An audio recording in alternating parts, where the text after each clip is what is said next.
RM എന്ന് പറയുന്ന watch ഉപയോഗിച്ച ഒരു ഇന്ത്യൻ ഉണ്ടോ? ലാലേട്ടന്റെ കയ്യിലുണ്ട്.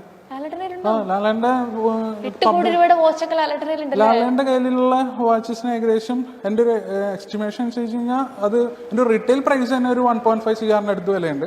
മാർക്കറ്റ് പ്രൈസ് അത് അവരാണ് തീരുമാനിക്കുന്നത് കൊടുക്കണോ വേണ്ടെന്നുള്ളത്.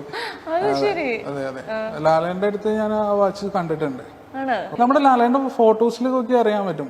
അതൊരു ബ്ലാക്ക് ഒരു ട്യൂണോ ഷേപ്പ് വാച്ചാണത് RM എന്ന് പറഞ്ഞത്. ഇപ്പൊ നമ്മുടെ മമ്മൂക്കയുടെ കയ്യിലുള്ളതില് എഫിൻ കണ്ടതില് ഏറ്റവും ശ്രദ്ധിക്കപ്പെട്ട ഒരു ബ്രാൻഡ് ഏതായിരിക്കും? ഞാൻ ഒരുപാട് വീഡിയോസ് അവർ ചെയ്തിട്ടുണ്ട്.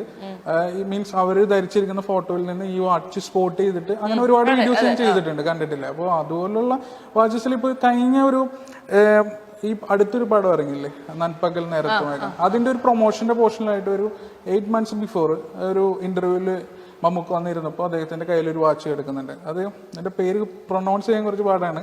ആ ലങ്കെ ഉൻ സോന എന്നാണ് ആ ബ്രാൻഡിന്റെ പേര് തന്നെ. അപ്പൊ ആ ഒരു ബ്രാൻഡ് സെഡ് വർത്ത് എന്ന് പറഞ്ഞിട്ടുള്ള ഒരു മോഡൽ വാച്ചാണ്. അത് കണ്ടു കഴിയുമ്പോൾ തോന്നും അതൊരു സാധാരണ സ്ട്രാപ്പ് വാച്ച് പോലെ, ലെതർ വാച്ച് പോലെ. പക്ഷെ ആ വാച്ചിന്റെ കേസും ബെസലൊക്കെ വരുന്നത് വൈറ്റ് ഗോൾഡാണ്. അതെ അതെ, അതായത് നമ്മൾ ഈ പറയുന്ന സ്റ്റെയിൻലെസ് സ്റ്റീലൊന്നും ഒക്കെ ആണെന്നാണ് നമ്മളിങ്ങനെ പ്രെഡിക്ട് ചെയ്യുന്നത്. പക്ഷെ അത് ഫുൾ വൈറ്റ് ഗോൾഡാ. വേറെ രസകരമായ സംഭവം വെച്ച് കഴിഞ്ഞാൽ ഈ ക്ലാസ്പ് പോർഷൻ ഉണ്ട്, അതും വൈറ്റ് ഗോൾഡാ. ഇതിനൊക്കെ പുറമെ ഈ വാച്ചസ് ഒക്കെ നമ്മൾ നമ്മുടെ കയ്യിൽ നിന്നും ജസ്റ്റ് ഒന്ന് താഴെ വീഴോ അല്ലെങ്കിൽ നമ്മളിങ്ങനെ എന്തെങ്കിലും എടുത്തു വെക്കുന്ന സമയത്ത് ഭിത്തിയുമൊക്കെ ഉരയാന്ന് വിചാരിക്കുക.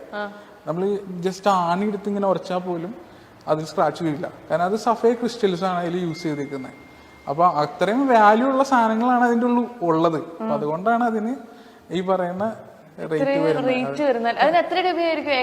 അതിന് അന്ന് ഞാൻ ആ വീഡിയോ ചെയ്ത സമയത്ത്, അതായത് 8 മാസം മുമ്പ്, നമ്മൾ ഈ വാച്ചസിനൊക്കെ ഓരോ ദിവസവും വ്യത്യാസമുണ്ട്. കാരണം ഇതിന്റെയൊക്കെ റേറ്റ് വരുന്നത് ഒന്നെങ്കിൽ ഡോളറിൽ അല്ലെങ്കിൽ യൂറോയിലായിരിക്കും.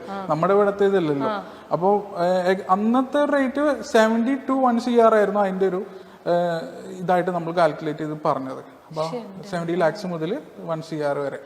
നോക്കുമ്പോ ഒരു സാധാരണക്കാരൻ നോക്കുമ്പോ ഒരു സാധാരണ വാച്ച് അല്ലേ? അതെ അതെ, അതില് ഒരു പ്രത്യേകത ഉണ്ട്. അതിന് ജമ്പിങ് ഡിസ്പ്ലേ എന്ന് പറഞ്ഞിട്ടുള്ള ഒരു ഡിസ്പ്ലേ ആണ്. അതായത് നമ്മൾ ഈ കലണ്ടറിലൊക്കെ ഡിജിറ്റ്സ് ഇങ്ങനെ ജമ്പ് ചെയ്തിട്ട് അടുത്ത് മുകളിൽ നിന്ന് താഴേക്ക് ഇങ്ങനെ വന്നൊരു ഓർഡറിൽ ആ ഒരു ഡിസ്പ്ലേ ആണ് അതിന്. അതിങ്ങനെ ജമ്പ് ചെയ്തുകൊണ്ടിരിക്കും. അത് മണിക്കൂറാണ് കാണിക്കുന്നത്. 9:46 അടുത്ത് ജമ്പ് ചെയ്തു, 9:47 അങ്ങനെ ജമ്പ് ചെയ്തുകൊണ്ടിരിക്കും. അപ്പൊ അങ്ങനെയുള്ള വെറൈറ്റി കൺസെപ്റ്റ്സും ഇതിന്റെ കൂടെ ബ്രാൻഡുകൾ ചെയ്യാറുണ്ട്.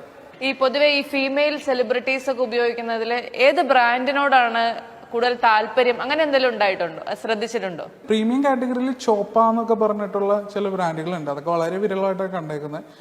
ഒട്ടുമിക്ക ആളുകളും അറിയാവുന്ന ബ്രാൻഡിന്റെ പിന്നാലെ പോകുന്ന ആളുകളാണ്.